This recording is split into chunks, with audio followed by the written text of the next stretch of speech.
사실은 우리가 수능에서 이 성취 기준이라는 거에 대해서 좀 생소하는 분들이 있어요.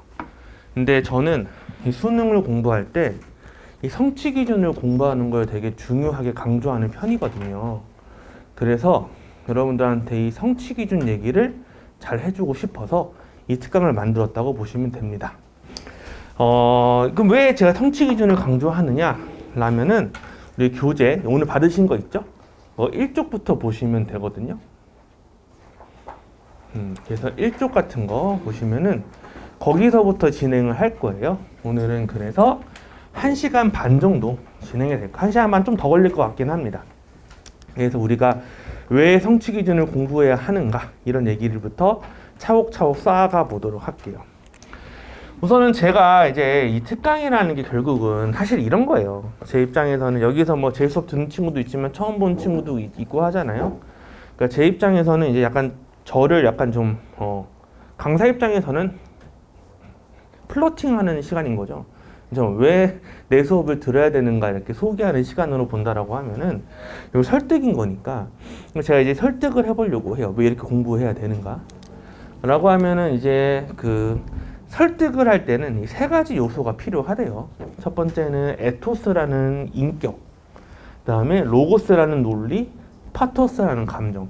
이 세 가지로 설득을 해야 된대요. 우선 이 에토스라는 거, 인격이라는 건 뭐냐면 제가 갖고 있는 저희 명성으로 여러분들한테 제 수업을 강요시키는 거예요. 이게 무슨 뜻이냐면은 제가 만약에 뭐 강민철이야. 그러면 굳이 여러분한테 특강할 필요가 없죠. 내가 1탄데 내 말 들어. 한번 믿을 거 아니야. 그렇죠? 그런 식으로 어떤 인격으로 이제 대부분의 수능 스타 강사들은 이렇게 인격으로 얘기를 하죠. 난 1타 강사니까 내 말 들어. 그런데 저는 사실은 이제 1타 강사는 아니니까. 그렇죠? 인간 강사도 아니니까 이걸로 여러분 설득하지 못하겠죠. 두 번째는 이제 로고스. 이게 논리인데 파토스. 감정인데 파토스라는 건 뭐냐면 그래서 제가 여러분 앞에서 막 엉엉 우는 거예요. 울면서 제발 내 수업 좀 들어줘. 라고 하면 내 수업 들을 거예요? 안 들을 거죠. 그렇죠? 운다고 듣는 게 어디 있습니까? 이것도 말이 안 되죠.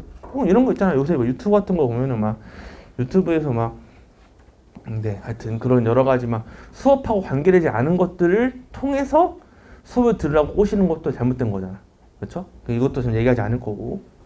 로고스 얘기를 해보려고 해요.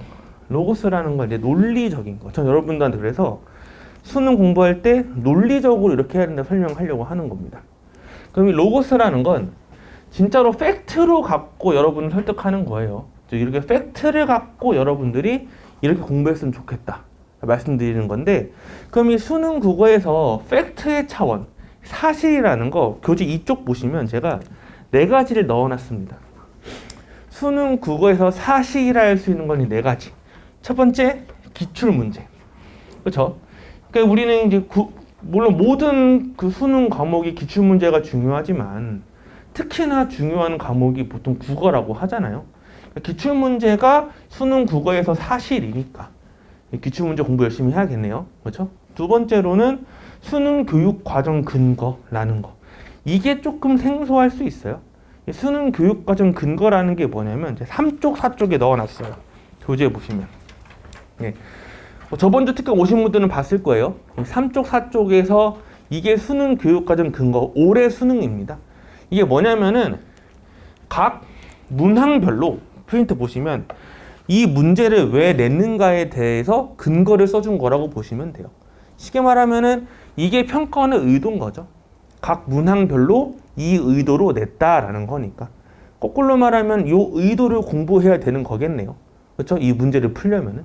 그런데 이 근거가 어디서 나온 거냐면 바로 교과서 성취 기준이 나온 겁니다.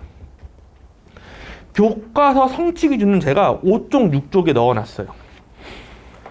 네, 5쪽, 6쪽에 보시면은 그게 교과서 성취 기준이에요. 그래서 문학 성취 기준은 5쪽에 있고, 그 다음에 독서 성취 기준은 6쪽에 있습니다.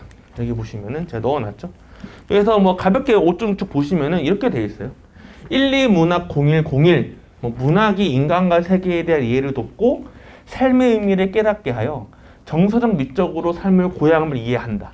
즉 이게 교과서에서 학생들한테 가르치려고 하는 내용이라는 거 보시면 되는 겁니다. 이해할 수 있으시겠죠? 그렇죠? 그리고 뭐 공이 보시면 이렇게 돼 있죠. 그 밑에 그 5쪽에 그 문학의 수용과 생산 파트에 문학 작품은 내용과 형식이 긴밀하게 연관되어 이루어짐을 이해하고 작품을 감상한다. 이런 것들, 이런 내용들도 모두 뭐가 되냐면 교과서에서 문학을 가르칠 때 내용과 형식의 긴밀함을 가르치는구나를 알 수 있는 거겠네요. 괜찮으세요? 근데 이게 실제로 앞에 4쪽 보시면 4쪽에는 이게 24번부터 32번 있죠. 이게 다 문학 문제예요. 24, 32번이 4쪽에 있는 저희 프린트 4쪽. 이게 다 문학 문제 번호거든요. 0201이 빠지는 문제가 없죠. 그렇죠? 즉 0201 능력은 거의 모든 문학 문제에서 측정하는 거라 보시면 됩니다. 그러니까 문학을 공부할 때는 형식과 내용에 대한 공부가 어마무시하게 중요하다는 걸 알 수 있겠네요. 괜찮으시죠? 그렇죠? 그렇기 때문에 우리는 문학 문제를 잘 풀기 위해서 이 0201 능력을 키워야겠다 라는 생각으로 귀결이 돼야 되는 것 같아요. 그렇죠? 이거는요 제 개인적 내피셜이 아니죠. 평가원이 발표한 자료에서 의해서 말씀을 드리는 거예요. 그래서 이게 왜 하는 거냐면 이게 국어가 참 그래요. 국어가 모두가 전문가야. 우리나라 사람들이 모두가 한국어를 잘 쓰잖아요. 실제로 무슨 학습 칼럼 같은 거 보면은 뭐 수학 칼럼, 뭐 과학 칼럼 이런 거 몇 개 없어요.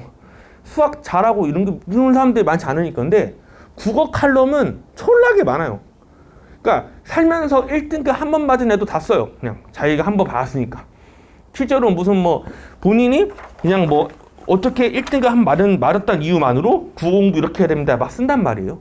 그러니까 국어는 전 국민이 저마다의 공부 방법이 있는 거예요, 사실은. 네, 그런 정도로 되게 그렇게 막 다양하게 모두의 방법이 다 있거든요. 그러니까 저는 이제 가르치는 사람 입장에서 제 방법이, 그러니까 저도 저만의 글읽기 방법이 있겠죠. 저도 국어를 잘하는 사람이니까. 근데 내가 그거를 잘 읽었다고 해서 나처럼 한다고 모두가 똑같이 된다는 보장이 없어요. 국어는 너무 다양한 방법이 존재하니까. 그러니까 그 어떠한 방법으로 공부하기 전에 모두가 공부해야 되는 기준은 결국은 평가원이 발표한 자료니까. 그래서 평가원의 자료를 바탕으로 공부해야 되고 그게 성취 기준이니까. 그래서 제가 오늘 성취 기준 특강을 하는 겁니다.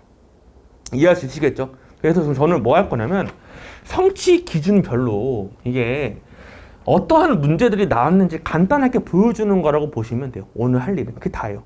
그래서 각각의 성취 기준마다 이런 문제가 나오더라. 이런 거 말씀드리고 이제 본 수업에 들어가면 그 능력들을 키우는 얘기들을 진행하겠죠. 그렇죠? 그래서 우선 그러면 이제 독서부터 각각의 성취 기준 능력들에 대해서 말씀을 드리려고 해요. 7쪽 보세요. 7쪽. 네, 독서 과목 성취 기준에 대해서 말씀을 드리려고 합니다. 독서에서는요, 크게 보면 그 독서 성취 기준에 6쪽 잠깐 볼까요? 6쪽 보시면 독서 성취 기준에 2랑 3이 있죠. 독서의 방법이 2고 독서의 분야가 3이죠. 근데 그 수능 출제 교육 과정 근거표를 보잖아요. 평가원이 발표하는 각 문항 독서 문항 표를 보면은 보통 2와 3밖에 안 나와요. 한번 보시면은 그 3쪽에 있는 1, 2, 3, 4, 5, 6, 7이 독서 문제 파트거든요. 거기에 있는 그 교육과정 근거 쭉 보세요. 2랑 3밖에 없죠. 2랑 3이 출제 포인트인 거예요. 그렇죠? 그럼 2랑 3이 출제 포인트인데 2랑 3을 따져보시면 2는요. 거기에 독서의 방법이라고 되어 있어요. 얘는 그래서 어떤 문제를 만드는 원칙이라고 보시면 됩니다. 여기. 그러니까 독서의 방법. 6쪽의 독서 성취 기준에서 2는 문제를 만드는 원칙이라고 보시면 되고요. 3은요. 얘는 독서의 분야잖아. 얘는 지문을 만드는 원칙이라고 보시면 돼요. 얘는. 그래서 지문을 읽을 때는요. 3을 중심으로 공부해야 되는 게 맞고 문제를 풀 때 필요한 능력은 2에서 커지는 거고 이렇게 이해하시면 될 것 같아요. 저는 오늘 이 지문 얘기는 안 하고 이 방법 얘기들만 간단하게 해보려고 합니다. 네, 7쪽 보시면 그래서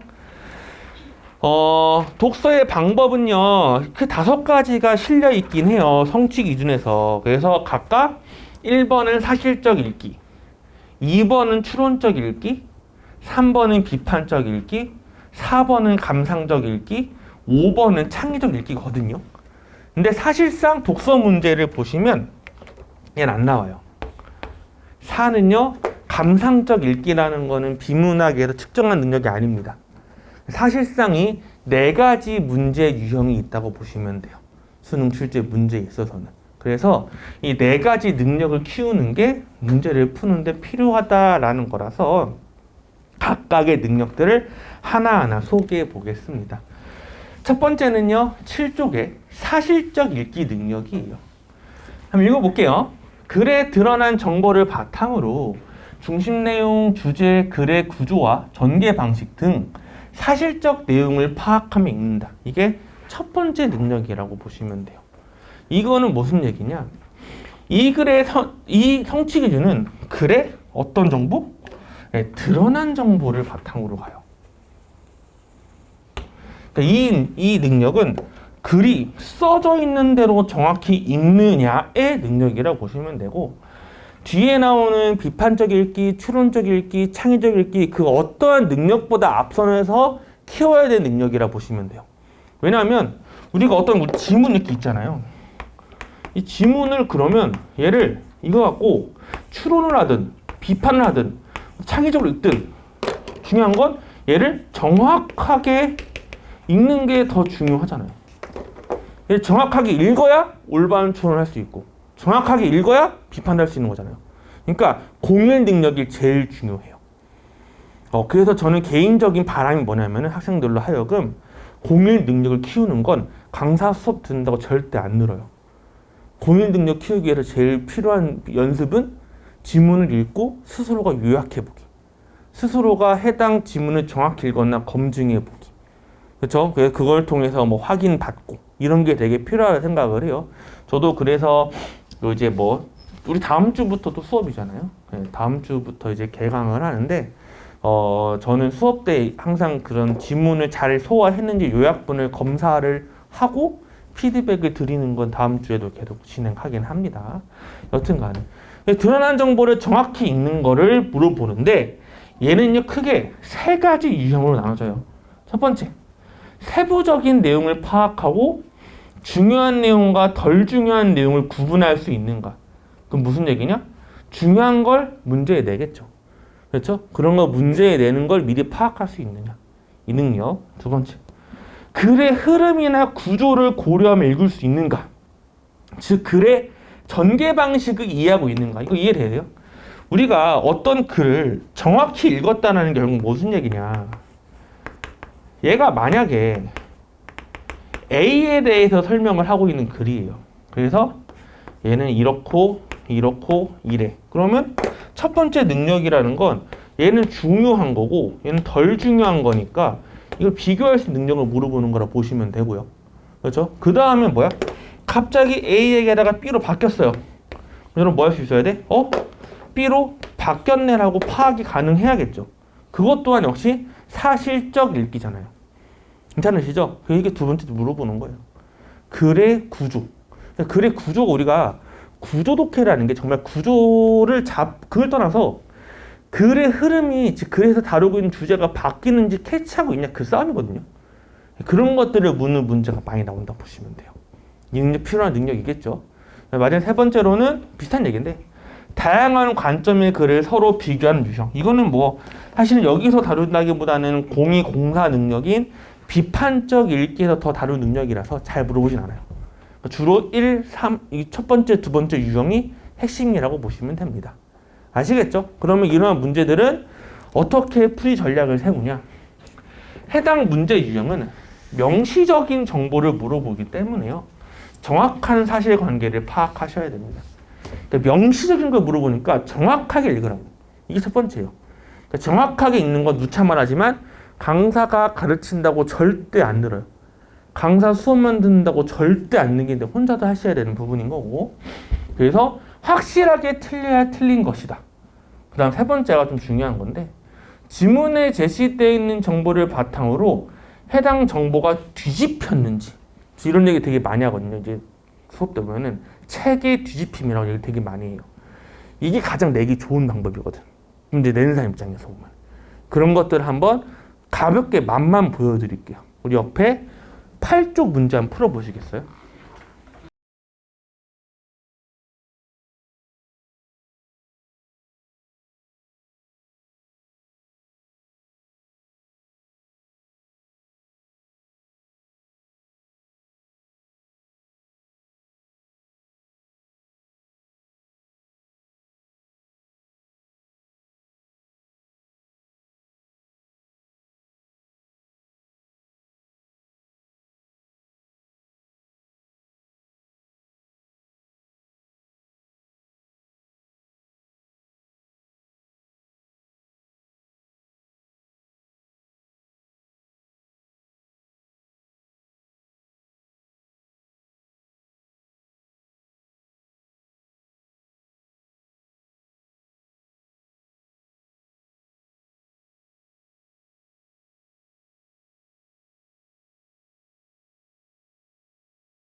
네, 시작하겠습니다. 좀 기다리려고 했는데, 그렇죠. 그러니까 저는 비문학 특히 사실 문학은 학문이기 때문에 정해진 게 있어요. 그러니까 어떤 강사든 해야 하는 행동들이 존재합니다. 문학은 학문이기 때문에 그래요. 근데 이 비문학은 비문학이잖아. 학문이 아니에요. 그러니까 지 맘대로 읽어도 별 상관없거든요. 근데 저는 적어도 여러분들이, 그러니까 강사들이나 이런 사람들이 이런 글은 이렇게 해야 돼? 이런 식으로 많이 배우는 게 있어요. 행동 영역이라고 하죠. 그러면은 행동 영역을 해야 하는 이유를 본인이 납득을 해야지 할 수 있어요, 실전에서. 그러니까 단순히 유명한 선생님이 얘들아 이런 글 나오면 이렇게 해야 돼 라고 해서 외우는 게 아니라 내가 그걸 왜 해야 하는지 이해를 하고 외우셔야 되거든요. 이거 비슷한 얘기라고 보시면 돼요. 무슨 얘기냐면 잘 봐. 1문단을 보니까 오늘은 막 지문을 읽어주고 그러진 않을 거예요.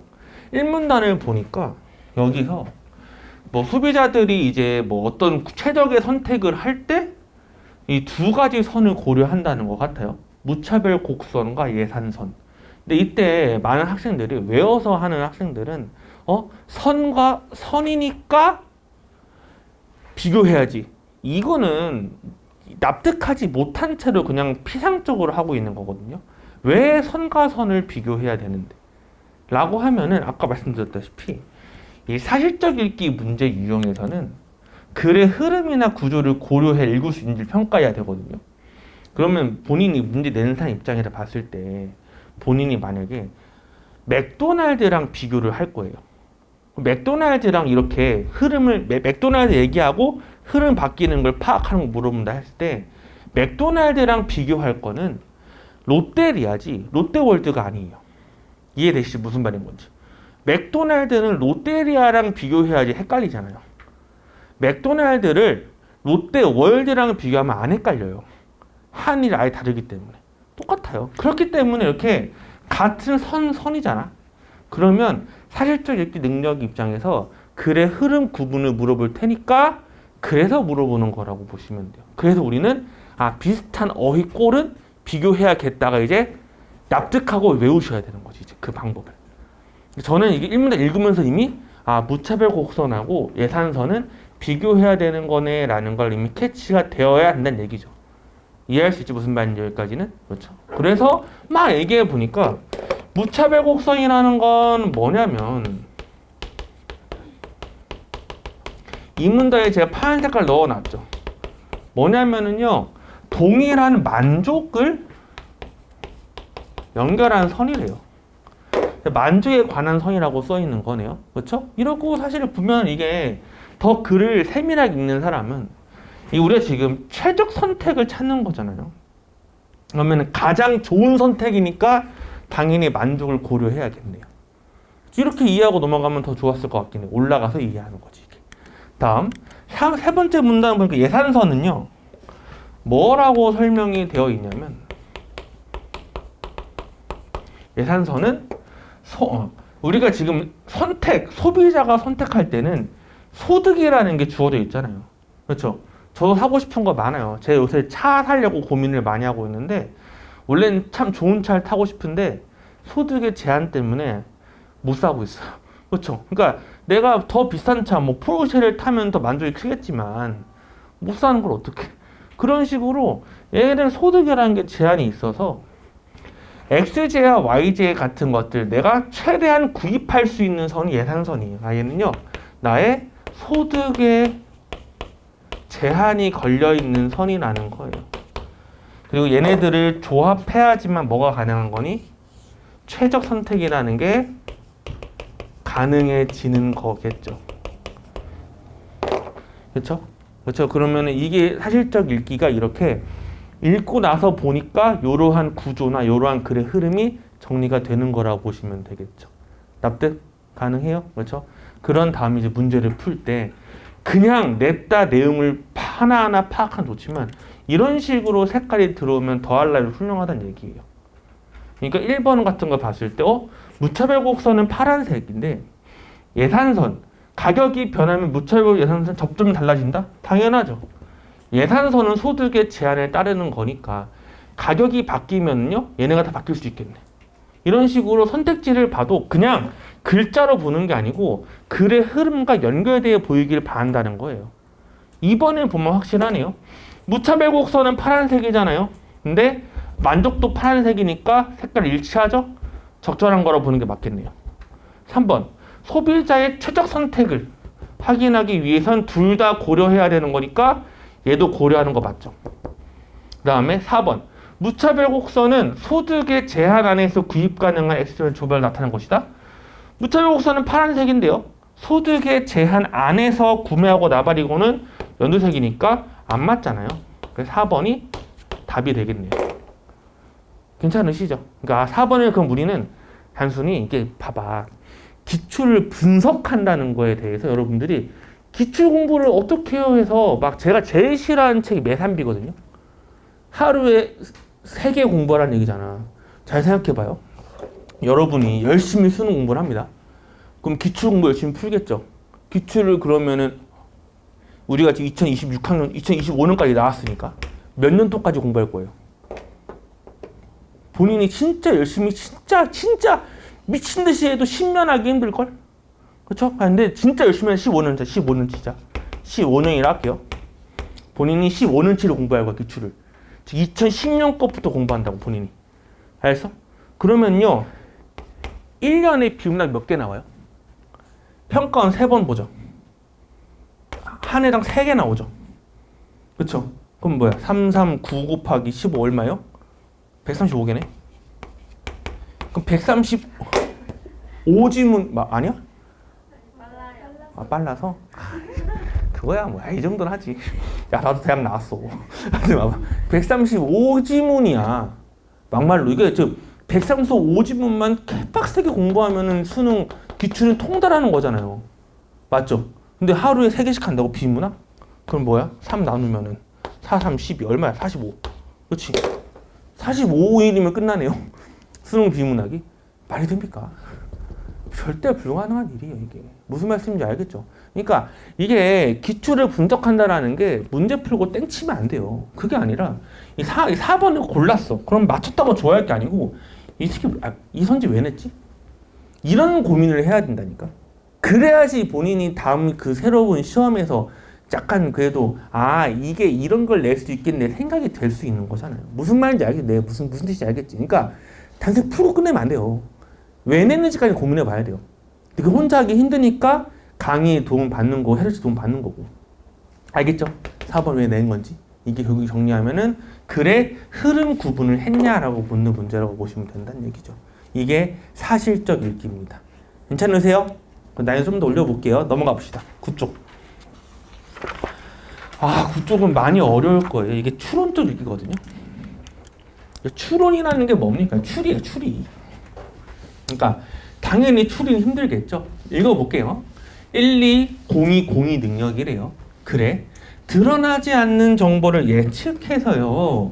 필자의 의도나 글의 목적, 숨겨진 주제들을 추론, 즉 숨겨져 있거나 생략되어 있어서 드러나지 않은 거를 글의 표면에 드러나지 않은 것을 끌어내는 게 추론이라고 보시면 됩니다. 당연히 아까 봤던 사실적 읽기 능력보다야 더 어려운 능력인 건 알겠죠. 왜냐하면 드러나지 않은 능력을 캐치하는 거니까 이게 난이도를 그래서 올려주는 거라고 보시면 되겠죠. 근데 이것도 원래는 글에 드러난 정보를 바탕으로 드러나지 않는 걸 추론하는 게 능력이긴 한데 이게 이의 신청에 되게 아주 좀 취약해요. 왜냐하면 글에 드러나지 않았잖아요.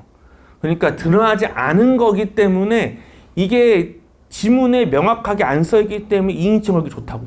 이 유형이. 그래서 수능에 내는 추론은 되게 강한 추론의 문제를 설계하기 쉽지 않아요. 되게 약한 추론만 돼요. 그러니까 무슨 얘기냐. 예를 들어 이런 거예요. 만약에 뭐 절대 아니지만 김연호가 대머리다라고 했어요. 이렇게 대머리라고 해요. 여기서 낼 수 있는 문제가 보통 이런 거 있잖아. 김연호는 뭐 짠돌이다. 뭐 이런 거. 이런 얘기하면은 이게 우리는 그냥 농담 삼아 할 수 있는 추론 중에 하나죠. 그렇죠? 억지인가? 뭐 김연호는 무슨 남성 호르몬이 원래 높으면 뭐 잘 빠진대요. 남성 호르몬이 높다. 이것도 꽤나 괜찮은 추론을 볼 수 있겠지만 이건 못 내요, 수능에서는. 왜냐면 100%가 아니기 때문에 그래요. 그렇죠? 그럼 얘 낼 수 있는 거 이 정도야. 김연호가 대문이다 써 있잖아요. 그러면 실제 선지에서 구현할 수 있는 거는 뭐냐면 뭐 김연호는 뭐 머리가 있다. 이 정도 수준. 그러니까 말도 안 되는 건데 정말로 추론의 수준이 매우 떨어진다는 얘기예요. 김연호가 남자라 써 있잖아. 낼 수 있는 문제는 김연호는 여자가 아니다. 이 정도밖에 못 내요. 제가 그래서 내는 예시를 넣어볼게요. 간단한 예시들이에요. 추론의 예시들. 반대 추론 이런 거. 20세 이상인 사람은 투표권이 있대. 이게 지금 써 있잖아. 낼 수 있는 선진 이거. 20세 미만은 없다. 당연한 말이네. 이 정도 수준의 추론밖에 못 내요. 확실하게. 그러니까 거의 얘 아니면 얘 수준. 우리 저번 주 특강 오신 분 아시죠? 모순되는 추론 아니면 거의 못 내요. 모순 정도 아니면. 알겠지? 얘 봐봐요. 모든 포유류는 폐로 호흡한대. 그럼 뭐야? 개는 포유류 임으로 폐로 호흡한다. 이 정도밖에 못 내요. 당연한 거잖아. 왜? 포유류 안에 개가 있으니까 맞는 말이잖아. 이해할 수 있겠죠? 이 정도 추론. 세 번째. 조건 추론. 비가 오면 도로가 젖는다. 비가 온다? 도로 젖는다. 당연한 말이죠. 이거는 변수가 없잖아요. 세 번째. 비가 오면 땅이 젖는다. 땅이 젖으면 풀은 자란다. 그러면 비가 오면 풀은 자란다. 이 정도 수준밖에 못 내요. 이거는 주로 경제에 많이 나오는 추론이지. 그러니까 추론이 되게 좀 쪼는데 학생들이 되게 당연한 추론밖에 못 낼 거라고 보시면 돼요. 알겠죠? 근데 최근에 비문학이 솔직히 최근은 아니고 이번 수능은 비문학이 어려웠어요. 근데 이번에 비문학이 어려운 게 한 3년 정도, 3년 만이에요 거의. 이 정도 수준이 나온 게. 그러니까 과연 내년 수능이 또 비문학이 어려울까? 그건 모르는 일이에요. 저는 사실은 올해 애들 마지막 고3 애들한테 예측할 때 쉬울 거라 했어 수능이. 나는 에이 쉽겠지 이러면서 막 에이 1급 90점 넘을 거야 이랬단 말이에요. 이랬는데 뭐 예측은 틀렸으니까 할 말은 없는데 근데 사실 무의미한 거예요 예측은. 왜냐면 솔직히 작년 6월 9월 올해 6월 9월 올해 6월 9월 보고 올해 수능이 어려울 거라고 예측하는 사람이 이상한 거예요. 그거는 오히려 도박이지. 그냥 당연한 흐름을 꺾은 거예요. 이번에 영어 되게 어려웠죠. 그럼 내년 영어 쉬울까 어려울까? 몰라요. 근데 기본적으로는 당연히 쉽게 낸다고 보는 게 일반적 추론이지. 왜냐면은 영어가 어려웠기 때문에 평가원장이 잘렸잖아요. 그러면 당연히 내년 수능에 영어는 쉽겠다라는 게 기본적인 판단이긴 하죠. 근데 또 몰라. 어려울 수 있어. 그러면은 뭐야? 그러면 솔직히 그럼 내는 기조에서 영어가 영어 어려울 거야 라고 예측한 사람은 도박꾼이에요. 역배에 거는 거지. 그래야 본인이 유명해지니까. 그러니까 그래서 다시 돌아와서 무슨 말 하고 싶냐면 추론이 빡세게 나올 수도 있어요. 그럼 어디까지 나오느냐가 바로 요 문제거든요. 요 문제, 요거 쉽죠? OX 해보세요. 이거 저랑 수업 들었던 고2 정시반 친구들은요. 빗방울 종단 속도 기억나? 그때 내가 했던 얘기들이라고 거의 상통하는 영역이에요. 했잖아. 빗방울 종단 속도. 영향. 밀도 영향.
네. O입니까 X입니까? 해봤어요? 네, 이거 되게 유명한 문제긴 하죠. 이 문제 되게 유명해요. 정답률이 20%대 문제였습니다. 뭐 1문단을 보시면 뭐 웹페이지가 이게 검색을 하잖아요. 여러분 혹시나 한번 네이버에 김연호 쳐봤어요. 강사 김연호. 한번 쳐봐요. 쳐보면은 제가 안 나옵니다. 제가 안 나오고 생명과학 김연호가 나와요. 네, 생명과학 김연호가 나보다 훨씬 유명한 김연호입니다. 강사계에서도 빌어먹게도 무서운데 제 강사 첫 번째 목표가 생명 김연호 제끼기입니다. 제 국어 김연호가 생명 김연호 제끼기. 근데 내년에 이제 통합과학 시대니까 좀 제낄 수도 있지 않을까 생각이 들기도 하는데 여튼간에 그래서 그러면 왜 생명 김연호가 먼저 나올까요? 국어 김연호보다 생명 김연호가 중요하니까. 그래요. 웹사이트에 검색하면은 순서를 정할 때 여러 가지 뭐 중요도를 고려한다고. 그래서 먼저 나오게 하는 게 생명 김연호로 더 많이 이동하니까 생명 김연호가 먼저 나오는 겁니다. 여기 이해할 수 있겠죠? 그렇죠? 그런 식으로 결정하는 요소 중에 하나가 이제 이런 거래요. 그래서 뭐 댐핑 인자라는 얘기가 나오죠. 3문단에서. 3문단 좀 읽어볼게요. 하지만 두 웹페이지가 실제로 받는 값은 댐핑 인자를 곱한 값인데 댐핑 인자가 뭐냐? 이런 거예요. 사용자들이 웹페이지를 읽다가 링크를 통해 다른 웹페이지로 이동하지 않는 비율을 반영한 값이래요.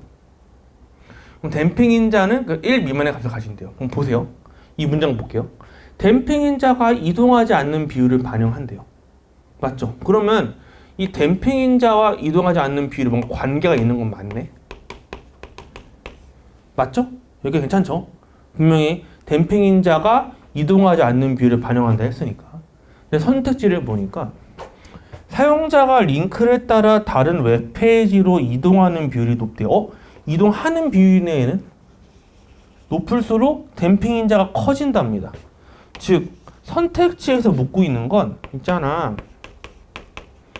댐핑 인자랑 이동하는 거랑 정비례하니를 묻고 있는 선지네요. 맞아요?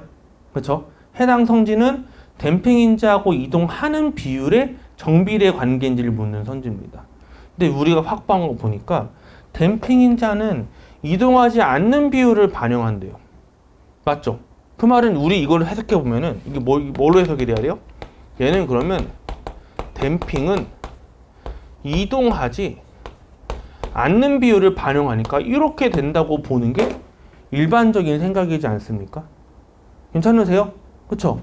그러면 분명히 지문은 댐핑이랑 이동하지 않는 게 정비례 하는데 선택지는 댐핑이랑 이동하는 게 정비례 한대잖아요. 그냥 5의 X예요? X겠네요? 그쵸? 근데 이게 답이 5였습니다. 이게 답이 5예요. 이게 어려운 수준의 추론이거든요. 이게 왜 5가 가능하냐면, 그러니까 저는 이게 정규 수업이면 좀 더 길게 얘기하겠지만, 사실 요 문장만 보고 요렇게 떠올리는 게 맞아요. 알죠? 요 문장을 보고 요렇게 안 떠올리고 처음부터 다르게 떠올린다? 그게 사후적 독해예요. 그럼 말이 안 돼. 실전에서 댐핑 인자가 이동하지 않는 비율을 반영해? 댐핑 인자 이동하지 않는 거랑 비례하네라고 보는 게 일반적인 판단이 맞습니다. 근데 그 판단하면 무너지는 게 뒤에 때문에 그래요. 보세요. 가령 그 비율이 20%예요. 여기서 그 비율은 뭔데? 이동하지 않는 비율이죠. 맞아? 이동하지 않는 비율이 20%면 댐핑 0.8이에요. 이동하지 않는 게 0.2잖아. 그럼 얘가 0.8이래. 이상하잖아. 비례하는 거라면. 이동하지 않는 비 0.2인데 0.8이 된다고? 이상하잖아. 그치? 그러면 뭔가 이상한데? 그럼 그때 생각이 들면은 다시 그때 다시 이 문제 다시 새로 보여야 되는 거라고. 이해했어? 다시 한 번 더 천천히. 댐핑 인자가 이동하지 않는 비율을 반영한다 했으니 댐핑 인자랑 이동하지 않는 비율이 비례한다 보는 건 올바른 판단이 맞아요. 얘만 봤을 때.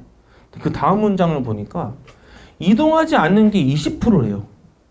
근데 0.8이래. 그러면 분명히 얘는 1 미만의 값인데 이동하지 않는 게 0.2 때 0.8이래. 그럼 얘가 만약에 올라간다 쳐. 정비례라면 얘가 만약 0.8이 돼. 얘는 얼마가 돼야 돼? 2 넘잖아.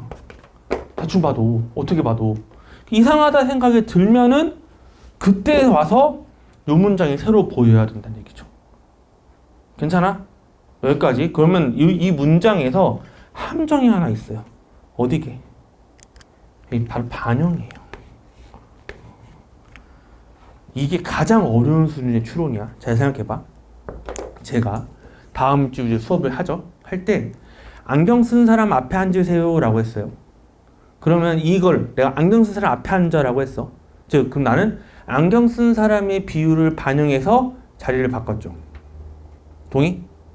그쵸? 근데 거꾸로 말해. 내가 안경 쓴 사람 앞으로 오라 했으면은 거꾸로 말하면 그 말에 함의된 바는 안경 안 쓴 사람은 뒤로 가는 얘기 아니야. 그러면 내가 안경 쓴 사람 앞으로 오세요 라고 하면은 안경 쓴 사람의 비율을 반영해서 자리를 바꿨다도 맞는 말이지만 안경을 안 쓴 사람의 비율을 반영해서 자리를 바꿨다도 맞는 말이에요. 이해돼요? 무슨 말인 건지? 반영이 이런 단어야. 반영이라는 게 정비례인지 반비례인지 숨겨져 있는 단어라고. 하나만 더. 다시. 내가 만약에 다음 주에 안경 쓰는 사람 앞에 앉으세요라고 하잖아? 그러면 안경 쓴 사람의 비율을 반영해서 자리 바꿨다? 맞는 말. 내가 근데 만약에 내가 그럼 안경 쓰는 사람 앞에 오세요라는 거꾸로 말하면 안경 안 쓴 사람은 뒤로 가라는 거 아니야? 그쵸? 그러면 안경 쓴 사람 앞으로 오세요라고 하면은 안경 쓴 사람의 비율을 반영해서 자리를 바꿨다 해도 맞는 말이지만 안경을 안 쓴 사람의 비율을 반영해서 자리를 바꾼 것도 맞는 말이라고. 반영이란 그런 단어라고. 이렇게 어휘로 장난질 치는 게 가장 어려운 추론이에요. 괜찮으세요? 그 말은 이게 이 반영의 뜻이 두 가지라고. 아, 진짜 이동하지 않는 걸 반영할 수도 있지만 1 빼기 이동하지 않는 걸 반영한 걸 수도, 즉 이동한 걸 반영한 걸 수도 있다고. 그렇게 해버리면은 이 0점이 뭘로 바뀌어요? 0.8로 바뀌죠. 이동하는 비율이면. 그럼 딱 맞지. 그래서 얘는 이동하는 비율과 비례해요. 그래서 얘는 5예요. 다시 이게 너무 빨랐나? 이 방금 뒤에 흐름이? 즉 이게 요걸로 하면 모순이 생기니까 요걸로 바꿔본 거야. 괜찮니? 요걸로 하면 모순이 생기고 이걸 바꿔본 거예요. 바꿔보면은 이게 즉 이동하지 않는 비율이 0.2면은 이동하는 비율이 0.8이잖아요. 그러면은 이동하는 비율 0.8, 댐핑 0.8 딱딱 맞아떨어지잖아. 그쵸? 그러니까 얘는 그런 댐핑은 이동하는 거랑 비례하는 게 맞네라고 판단하는 게 올바른 판단이라는 얘기지. 괜찮아요? 괜찮아요? 그러니까 제가 가르치고 싶은 건 이거예요. 봐봐. 처음 보자마자 이걸 떠올린다? 그건 말이 안 돼. 그건 사후적 독해야. 반영이라는 글자를 보자마자 이걸 떠올린다? 그건 말이 안 돼요. 왜? 거의 모든 지문에 반영이 나오면 95% 이렇게 해석해야 돼. 거의 모든 글은 이렇게 해석하는 게 맞다고. 얘가 특이한 거야. 그럼 특이한 거가 있기 때문에 모든 걸 그렇게 읽는다? 그럼 너무 글을 무겁게 읽어요. 글을 언제나 일반적으로 읽다가 모순이 생기거나 막힐 때 뭐 할지를 정해놔야 돼요. 지금 내가 한 것처럼 글 읽는데 이렇게 일반적으로 읽으면 이상하네? 할 때 뭐 할지 정해야 된다고. 그 말한 게 뭐야? 반영 같은 단어. 반영, 영향. 기억나죠? 우리 수업 때 했던 거. 그런 여러 약간 좀 방향을 숨기는 단어들이 있어요. 알겠니? 그런 단어들은 글이 흐름이 어색하다? 바로 확인해 보면 돼. 반대. 그래서 반대 상황 추론하면 끝나요. 이런 식으로 추론적 읽기는 이렇게 읽어야 된다. 훨씬 많겠죠. 앞으로 종류가 앞으로 많이 배울 거라 보시면 됩니다. 이게 제일 어려운 문제였어요. 오늘 넘어갈게요. 다음. 오늘 쉬지 않고 쭉 할게요. 알죠? 한 8시 전에 끝날 거예요. 7시 50분. 알겠지? 11쪽. 비판적 읽기. 이거는 그러니까 이번에 제가 저번 주 특강도 했었고 이번에 그 수능에 이의 신청 생겼던 문제가 이게 비판적인 태도에 대한 걸 묻는 문제였기 때문에 비판적 읽기는 되게 중요해요. 실제로 요새 그러니까 수능에는 비문학 지문 3개 나오거든요. 인문예술 지문, 과학기술 지문, 사회문화 지문 3개가 나오는데 요새 보통 가장 어려운 지문은 인문예술 지문이잖아요. 인문예술 지문의 가장 어려운 문제는 보통 비판 문제이기 때문에 비판적 읽기 태도는 되게 중요한 태도라고 보시면 됩니다. 그래서 글에 드러난 관점이나 내용 등을 비판적으로 읽어줘야 된다라는 건데, 이러한 능력을 평가하기 위해서는 비판의 기준이 분명하게 제시된다. 그렇죠? 그러니까 내가 누구를 깔 건데 내 주장이 흔들리면 안 돼. 명확하게 내 기준을 잡아놓고 그 다음에 상대방을 깐다 라고 보시면 되겠죠. 그래서 어떻게 문제를 푸는 건지에 대해 설명해 드리기 위해서 우리 한번 12쪽 풀어보실래요? 2번.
네, 골라보세요. 그러니까 저는 지문도 되게 중요하지만 비문학에서 문제하고 선택지도 되게 중요하다 생각하거든요. 왜냐면 아까 성취기준 표를 봐서 알겠지만 성취기준을 측정하려는 거 결국에는 어떠한 문제를 내는가가 되게 중요하게 다루고 있기 때문에 선택지를 봤을 때도 무엇을 해야 하는지를 생각을 했으면 좋겠어요. 그러니까 무슨 얘기냐? 이게 비문학을 읽을 때 그냥 선택지를 지문의 내용을 확인하는 수준으로 보시면 안 되고 선택지가 나한테 요구하는 바가 무엇인지를 생각해 보는 게 되게 중요한 태도거든요. 보세요. 발문을 보니까 가에 등장하는 이론가와 예술가들이 상대의 견해나 작품을 평가할 수 있는 말로 적절한 걸 찾는 거예요. 그 말은 무슨 말이냐면 우리가 뭐 3번 선지를 처리한다 쳤을 때 그냥 냈다 얘를 읽고 확인하는 게 아니라 3번은 표현론자가 낭만주의 예술가에게 하는 말이네. 얘가 얘에 대해 비판하는 거잖아요. 그럼 순서가 얘가 어떠한 기준을 세웠는가 확인을 해야 하고 얘가 이거에 대해서 정확하게 타겟팅을 짓고 비판을 하고 있는가가 확인이 돼야 되는 거거든요. 해당 선지에서 나는 뭘 확인해야 돼? 표현론자의 기준, 그 다음에 낭만주의 예술가의 주장이 제대로 들어가 있는가 확인하는 선지겠네 라는 사고 과정이 있어야 3번을 푼다는 얘기예요. 단순히 지문을 확인하는 느낌을 풀지 말라고. 그런 문제는 거의 없어요. 그런 문제는 그거밖에 없어. 아까 봤잖아. 사실적 읽기 문제밖에 없어요. 나머지는 다 선지에 요구하는 능력이 존재한단 말이에요. 보세요. 2번 볼게요. 2번 먼저 2번. 낭만주의 예술가가 모방론자에게 하는 말이니까 낭만주의 예술가가 무슨 말을 했는지 여러분이 기준을 설정해야겠네요. 1문단에 써 있어요. 낭만주의 예술가는 1문단에서 넷째 줄이네요. 그러나 예술가의 독창적인 감정 표현을 중시하는 한편 외부 세계에 대한 왜곡된 표현을 허용하는 낭만주의. 이렇게. 얘의 기준은 뭐야 그러면? 왜곡된 거 허용하고 감정 표현을 중시하고. 그렇죠? 이게 현재 낭만주의의 기준인 거네요. 그렇죠? 써놓을까요? 얘는 그래서 왜곡 허용. 왜곡도 오케이.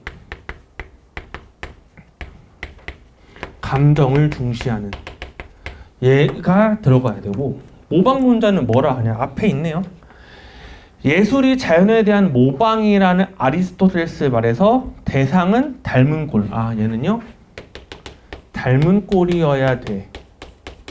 그럼 해당 선지가 적절하려면 노란색과 파란색이 이 선지 들어가야 되는 거예요. 근데 보니까 대상을 재현하기만 하면 예술가의 감정을 표현하지 않은 작품도 예술작품으로 인정하는 당신의 견해는 발휘 없습니다. 파란색과 노란색이 다 들어가 있네요. 2번은 적절한 선지가 되는 거네요. 이런 식으로 선지를 처리하기를 바란다는 거야. 무작정 선지를 확인하는 게 아니라. 알겠죠? 왜? 이 문제는 비판적 읽기를 물어보는 문제였으니까. 괜찮니? 1번인 답인데 1번 볼게요. 똑같아요. 모방론자가 뒷샹에게 하는 말인데 아까 봤으니까 모방론자는 아까 봤죠? 재현해야 되고 닮은 꼴이어야 돼요. 근데 뒷샹은요 3문단 맨 첫째 줄에 써있죠? 뭐예요? 변기통 갖고 온 사람이에요. 그 말은 뭔가 변기통 갖고 온 거에 대해서 파란색 입장으로 까야 되는 거예요. 맞죠? 근데 봐봐. 당신의 작품 샘은 변기를 닮은 것이 아니라 그 자체라는 점에서 예술이래. 모방론자의 기준은 닮은 꼴이어야 예술인 건데 해당 선지는 닮은 게 아니라 그 자체라고 했으니까 파란 색깔의 기준을 잘못 세웠네요. 답은 그래서 1번이 되는 거네요. 알겠죠? 1번을 단순히 내용이 틀려서요가 아니라 비판 입장의 기준이 잘못 섰구나로 처리하는 게 출제 목적에 맞는 풀이가 되는 거겠죠. 이해할 수 있겠죠? 근데 무슨 말 하는 거를 계속해서 지금 이게 비판적 읽기 능력이라 보시면 됩니다. 마지막 창의적 읽기예요. 이게 창의적 읽기는 보통 보기 문제로 제시가 돼서 정확히 말하면 보기에서 외부 사례를 던져줍니다. 그러니까 지문이 만약에 뭐 무슨 학원 얘기를 막 해. 학원가 얘기 막 하면은 보기에는 학원의 예신 뭐 러셀 얘기를 한다든지 이런 식으로 지문에 나타나지 않는 외부 사례를 던져주고 그 사례에 대해서 평가하는, 알죠? 삶의 문제를 창의적으로 해결하는 그런 식의 문제가 나온다고 보시면 돼요. 그래서 이 창의적 읽기 문제는 보기 분석이 엄청나게 중요합니다. 알겠죠? 우리가 이거 한번 풀어볼게요. 한번. 이제 끝났어. 이게 풀고 두 문제 더 풀면 끝이에요. 두 문제 더 풀면. 그게 수업은 수업이니까 풀어보세요. 14쪽에 3번이에요.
다 골라보세요.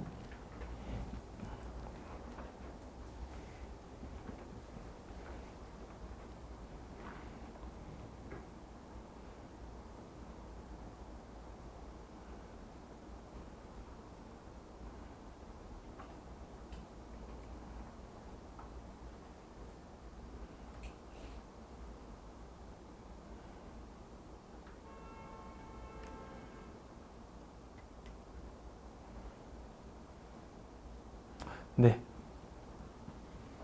고르세요. 이 문제가, 그러니까 제가 이런 지문만 잘 읽으면 된다라는 거에 발레 같은 문제인데 최근 기출이에요. 이거 주제가 이 중심 화제가 과두제입니까? 공동체적 경영입니까? 뭐예요? 당연히 과두제죠. 그쵸? 이 글에 보면은 얘가 훨씬 중요하지 않아요? 공동체 경영은 2문단이 잠깐 나와요. 1, 2문단이 잠깐 나오고 나머지는 싹 다 과두제잖아요. 과두제가 뭔지, 과두제의 장점은 뭐고 단점은 뭔지, 단점 어떻게 해결해야 되는데까지. 그렇죠? 그러니까 우리가 이 글을 잘 읽은 사람은 과두제가 강하게 박혀 있을 거라고. 그렇죠? 그러면 우리가 배운 거 이거잖아. 윗글을 바탕으로 하니까 그래서 제일 중요한 걸 물어보겠지? 보기 문제니까. 라는 게 우리가 큰 함정이자 그거야말로 이 출제 기준을 무시하는 처사라는 거지. 이 문제의 출제 기준은 창의적 읽기고 해당 문제에 필요한 우리의 태도는 지문을 갖고 이해를 푸는 게 아니라 보기 분석이에요. 봐봐. 과두제 경영은요. 소수가 모든 걸 다 결정하는 경영이 되는 거죠. 폐해가 분명히 발생하고 반면에 공동체적 경영은 구성원 전부가 어떤 의사결정을 모두 참여하는 그런 걸 말하는 거잖아요. 그럼 현재 이 보기의 X사는 과두제입니까? 공동체입니까? 이 판단을 먼저 하고 풀어야 되는 거야. 냅다 선제에 들어가는 게 아니라 얘는 공동체예요? 과두제예요? 보면 X사가 정밀부품 분야에서는 아주 잘 나가는 기업인가 봐. 이런 기업이 정말 훌륭한 기업이죠. 원래 X사는 모두가 함께 원래는 모두가 함께 했으니까 공동체였던 것 같아요. 근데 기업이 성장하면서 효율성 증진을 위해 소수의 주주로만 하니까 이것만 보고 과두제처럼 보였겠지만 뒤에 마저 볼게. 경영진은 주기적으로 다른 주제로 교체되어 전체 주주는 기업 경영을 파악할 수 있었으며 경영이익 같은 거는요 주요 사항은 전체 주주가 공동으로 의결한대요. X사 공동체예요, 과두제예요? 공동체예요. 왜? 결국은 중요한 건 모두가 다 하는 거잖아. X는 여기에요.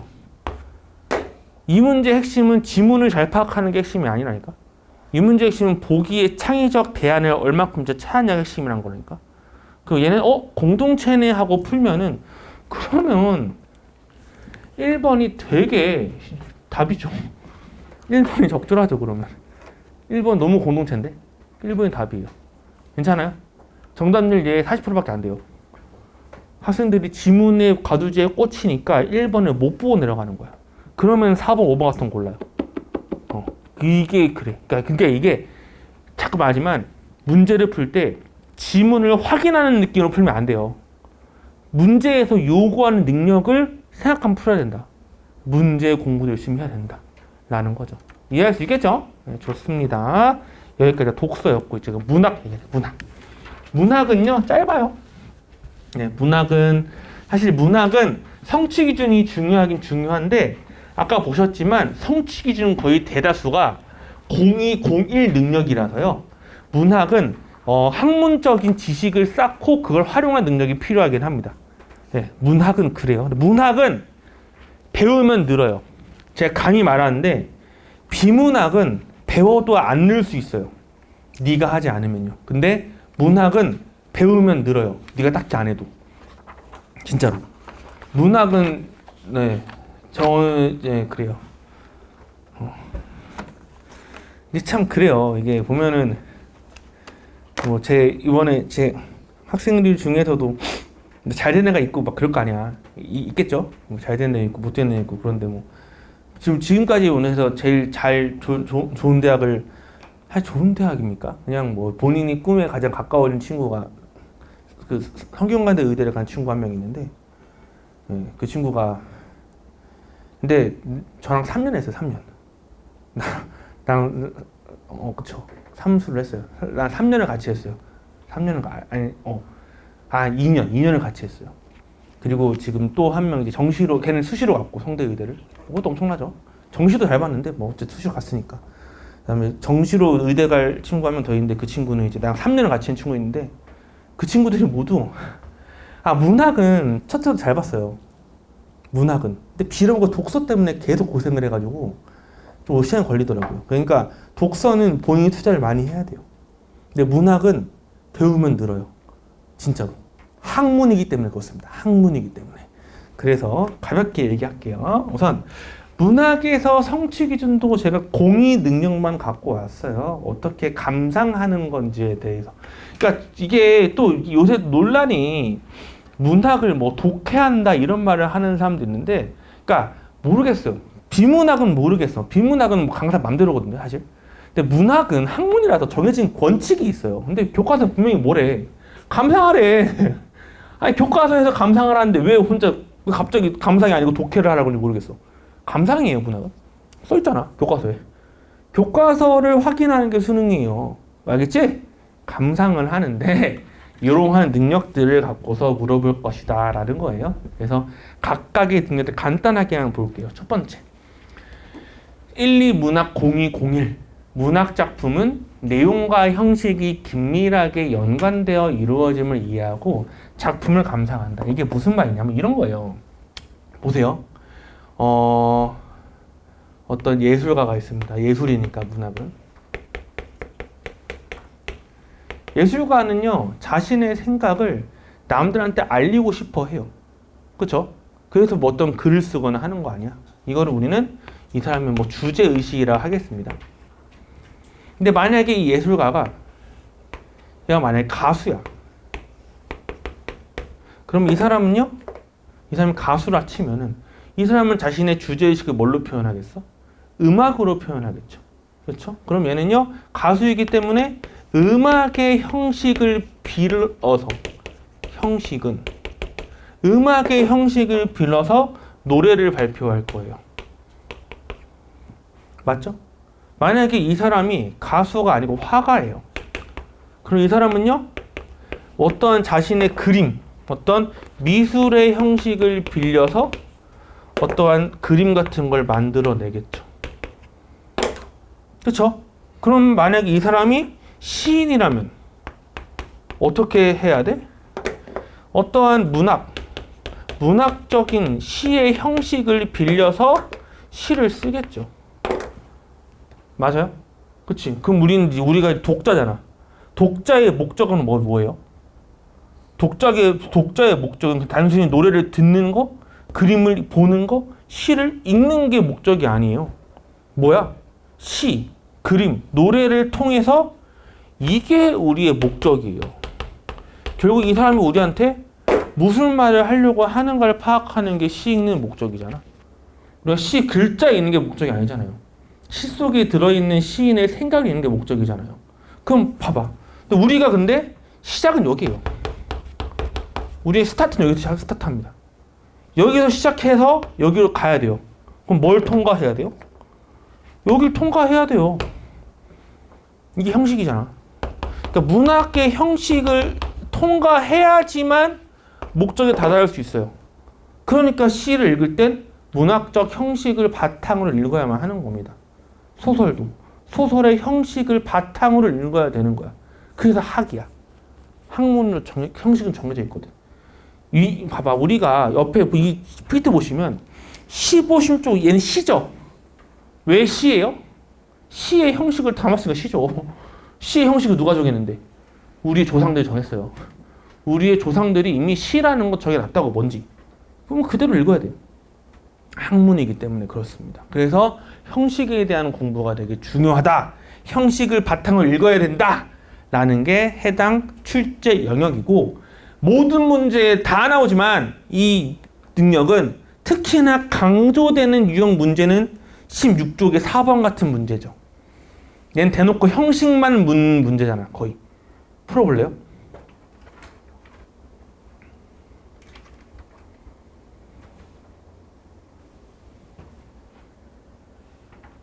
그치.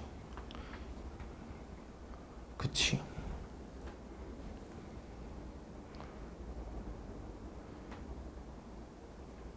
여기서 아이오닉 유형은 풀었지? 풀었지? 니는 풀었어야 돼 지금 이미. 풀었어? 그래.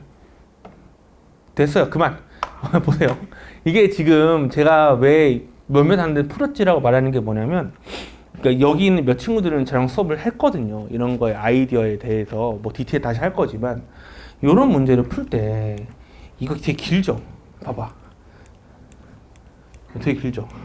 이거를 다 여러분 뭐 1번 비판적 태도가 있는지 다 확인하고 역사적 상황이 있는 거 다 확인하고 좀 늦어요. 너무 길기 때문에. 그렇죠. 내가 말했지만 뭐라고? 형식을 통해서 간다고 했잖아. 그럼 이 형식도 어떤 시의 근본과 같은 형식이 있고 시의 선택적인 형식이 있어요. 예를 들어 가지고 뭐 공간각적 심상은 쓰는 시가 있고 안 쓰는 시가 있어요. 그럼 공간각적 심상은 필수 형식이 아니기 때문에 찾아야 됩니다. 근데 시라면 반드시 써야 되는 형식이 있어요. 예를 들어서 3번에 빗대어 표현하는 방식이 있죠. 문학에서 빗대지 않는 시는 없어요. 비유잖아. 비유가 지규, 운유만 있는 거 아니에요. 화류, 의인도 비유법이에요. 뭐 대유, 풍유법 무슨 뜻이에요? 풍유법 아는 사람? 내 스타벅스 보여줄게. 풍유법. 너는 배웠을 거야. 5초, 5, 4, 3, 네, 뭐? 아이, 땡!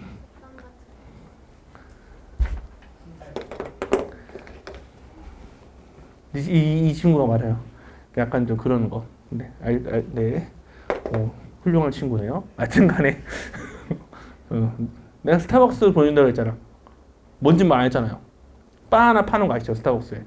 하여튼, 조용히 해. 하여튼 그런 식으로 비유법 무지하게 많아요. 알겠죠? 예? 그렇기 때문에 얘를 찾는 건 무의미합니다. 시라면 또 얘 수필이잖아. 무조건 있습니다. 없다는 걸 증명할 수 없을 거라고. 알겠니? 그 다음에 나의 인식. 시의 형식은 세계의 자아화라고 그래요. 시의 정의가. 수필은 자아의 세계화입니다. 여튼간에 자아, 1인칭이 들어가는 거기 때문에 나의 인식은 안 나올 수가 없어요. 그래서 3번은 그냥 답이에요. 차차를 필요도 없어요. 이게 문학 형식 갖고 푸는 방법이에요. 알겠죠? 이런 식으로 학문적인 공부가 분명히 돼야 합니다. 그러면서 추가적으로 어떤 어휘 공부도 하고 이렇게 좀 외워야 될 것도 많고 그런 게 많은데 해놓으면 금방 풀 수 있는 게 문학이란 얘기죠. 아시겠죠? 네, 다음 넘어갈게요. 공의 능력인데요. 공의 능력은 작품을 작가, 사회, 문화적 배경, 상호 텍스트성 등 다양한 맥락으로 이해한다 라고 해서 그 잘못 나왔어요. 밑에 이거에 이거 안 적어도 돼요. 그냥 보시면 되는데 결국은 공의 능력은 외적 준거를 던져주고 해당 보기를 바탕으로 문제를 풀란 얘기라고 보시면 돼요. 해당 시에 대한 해석을 줘요. 그거에 대해 맞춰서 문제를 푸는 거라 보시면 되거든요. 그래서 우리 한번 5번을 풀 건데 제가 문제 하나만 낼 거거든요. 추가적으로 풀어보세요. 5번.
문제 어렵지 않습니다.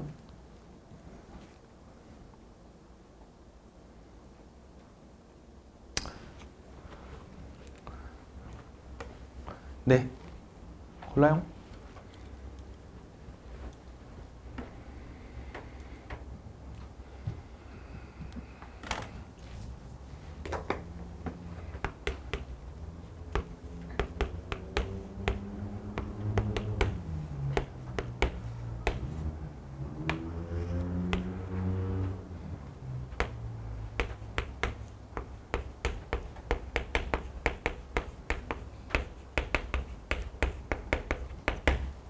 네, 보세요. 답은 뭐 쉬워요. 답은 3번이에요.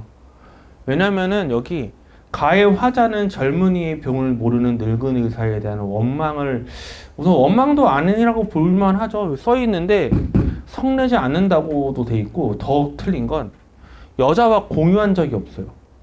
이 시 전체적으로 얘는요, 여자랑 단 한 번도 말 한마디 안 하죠. 변태 같지 않습니까? 멀리서 지켜보다가 여자 사라지니까 여자가 높은 자리에 눕죠. 그 공유한 대화한 적이 없어. 지켜만 봤어. 그러니까 뭐 공유함이 틀렸죠. 이거는 저는 이제 이거를 저 심상 파악이라고 하는데, 이 심상 파악으로 문제를 푸는 문제가 되게 많이 나와요, 요새는. 근데 여기서 하나 물어볼게요. 여기 보니까 화자가 여자의 모습에 주목을 해서 여자가 갖고 있는 치유에 대한 소망, 공감을 한대요. 그렇죠? 그럼 하나 물어볼게요. 그럼 이 치유의 소망을 뜻하는 시어가 뭘까요? 시에서. 치유, 소망, 생각해 보세요. 치유의 소망을 뜻하는 시어가 뭘까요?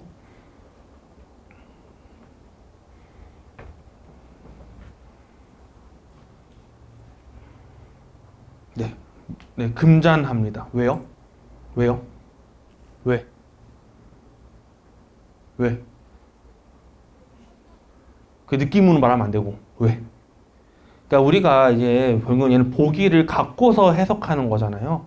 그렇죠? 뭐라고 써있냐면 여기서 여자가 지닌 치유에 대한 소망이잖아요. 그렇죠? 그럼 여자가 갖고 있는 거가 치유의 소망을 상징하는 시여야 할 텐데, 시 내용을 보니까 여자가 갖고 있는 건 금자나가 밖에 없죠. 금자나가 치유의 소망일 수밖에 없는 거예요. 이렇게 설명하기를 바란다는 거야. 그러니까 누가 봐도 감각적으로 금자나인 거 나도 알아요. 그렇잖아. 감각적으로 금자나잖아 지금. 맥락상 보면 아는데 감으로만 맞지 말자고 우리. 공부하는 거니까. 왜 금자나가 치유의 소망이야? 저 여자가 지녔으니까. 보기에서 말한 그대로 가는 거라고요. 괜찮아요? 그러니까 여기 나오잖아. 4번 선지. 화자는 금자나 한 포기를 꽂고 병실로 들어 여자에게서, 여기서 금자나가 나왔으니까 소망을 읽었다는 평이 쓰이는 거겠죠. 괜찮죠? 네, 이런 식도 고민해 볼 필요가 있다. 그러니까 올해 수능은 문학이 쉽지 않았습니다. 문학 어려웠어요. 독서가 졸라 어려워서 문학이 쉬워 보였던 거지. 문학도 어려웠습니다, 올해 수능. 그리고 원래는 문학이 더 어렵잖아요, 최근에는. 그러니까 이런 생각도 해봤으면 좋겠습니다. 마지막. 18쪽에 있는 6번 문제인데, 이게 작품을 공감적, 비판적, 창의적으로 수용하고 그 결과를 바탕으로 소통합니다. 그러니까 원래 여러분들 학교에서 문학 수업할 때 팀플 같은 거 하지 않아요? 혹은 뭐 같이 모여서 끝나고 막 조별 활동 같은 거 하죠. 그때 보통 뭐 해요? 원래 이런 거 해야 돼. 한 작품에 대해서 각자의 의견을 나누는 수업을 해야 돼요. 그게 교과 과정에 있습니다. 알죠? 그러니까 하나의 작품을 읽고 서로의 생각을 공유하는 게 교과 과정이 있어요. 수능에서 그 능력 측정할 수 없죠. 수능에서 어떤 걸 측정하냐면 이렇게 누군가의 비평을 제시해요. 그러니까 원래 여러분이 실제로 학교 현장에서는 조별 토론을 하면서 난 이 시에 대해 이렇게 생각해. 그럼 옆에 친구가 난 그렇게 생각하지 않아. 난 이렇게 생각해. 그래. 이게 원래 문학 수업인데 그게 측정할 수 없잖아. 그러니까 어떻게 하냐면 누군가가 보기를 통해 해당 작품 비평을 던져요. 그럼 그 비평에 대해서 올바른 선진가, 올바르지 않은 선진가를 물어보는 문제들이 나온다는 얘기죠. 이게 공의공사 능력이라고 보시면 돼요. 요런 문제들은 당연히 100%는 아니지만 상당수 많은 문제들이 보기만 보고도 풀리기도 해요. 풀어보실래요? 6번.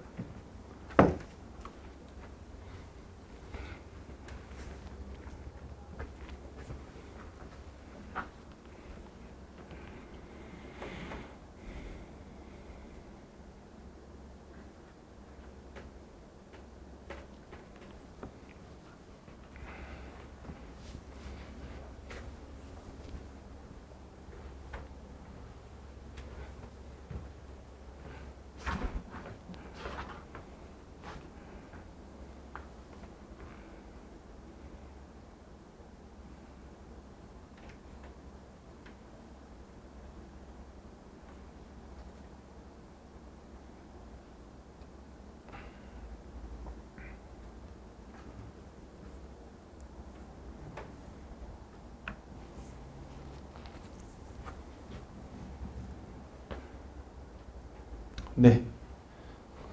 보기만 보고도 고를 수 있습니다. 이런 문제가 은근히 많아요. 한 3, 40%는 보기만 보고도 풀려요. 물론 보기만 보고도 푸는 문제들을 좀 조심하긴 해야 돼요. 그렇긴 한데 그것도 다 기술이 있죠. 보시면 답은 뭐 5번이에요. 왜? 보기 이 비평은 뭐야? 이 얘가 읽은 비평에서는 화자가 마지막 줄 나무에 대해 동질감을 느껴요. 그렇죠? 나무 불쌍하잖아. 그렇죠? 막 이렇게 나무가 막 삭막한 도시 환경에 고통받는 게 보이죠. 그게 나 같은 거야. 얘는 그 도시를 비판하는 거고 나무는 불쌍한 거잖아요. 또 5번은 갑자기 뭐래? 환경에 적응하지 못하는 걸 비판한다고? 얘는 환경을 비판하는 건데 환경을 적응해야 된다고 생각하고 있지는 않은 거잖아요. 이 비평과 어긋난 선지니까 5번이 틀린 겁니다. 이렇게 보기만 보고도 문제 푸는 경우가 존재하는데 이거는 이러한 방향성을 익혀두시면은 시간을 줄이는 데 도움이 될 수 있겠죠. 어차피 문학은 시간 줄여야 되거든. 네, 그렇습니다. 마지막 19쪽의 문제는 거의 안 나오는 문제긴 한데요. 거의 안 나오는 문제인데 이렇게 가끔 가다가 다양한 매체로 구현되는 것들, 즉 소설하고 시나리오 붙여놓고 비교하는 문제들이 가끔 나옵니다. 거의 안 나와 요새는. 아마도 이게 내년이 마지막 교육과정이기 때문에 아마 도전하진 않겠죠. 안 나올 거 생각하긴 합니다. 가볍게 보시기만 하면 돼요. 알겠죠? 그래서 제가 오늘 한 수업은요, 이렇게 성취 기준이라는 게 분명히 존재한다. 그리고 문제 유형들도 성취 기준에 맞춰서 출제가 되고 있으니 이것을 바탕으로 공부를 해봤으면 좋겠다. 나 말씀을 드리면서요, 그 뒤에는 수업 안내, 알겠죠? 수업 안내도 여기다 말씀을 넣어놨고, 2층 보면은 제 브로셔 안 가져간 친구들 가져가세요. 이게 되게 많이 남아있더라고. 왜 안 가져가는 거야? 알죠? 그래서 그거 가서 보시고, 네, 하면 좋겠고요. 네, 저는 이제 다음 주 이번 주 금요일 날 언매 개강을 하고요. 언어와 매체 개강을 하고, 다음 주 월요일부터 이제 특강반하고 정규반 개강을 합니다. 특강반은 월요일, 금요일 2번 수업하는 반, 정규반은 월요일 저녁에 이 시간에 하는 반이 있어요. 그래서 본인이 필요한 시간대에 들어오시면 되고요. 네. 그 외에 또 궁금한 거 물어보고 가세요. 네, 지금까지 김연호였습니다. 감사합니다.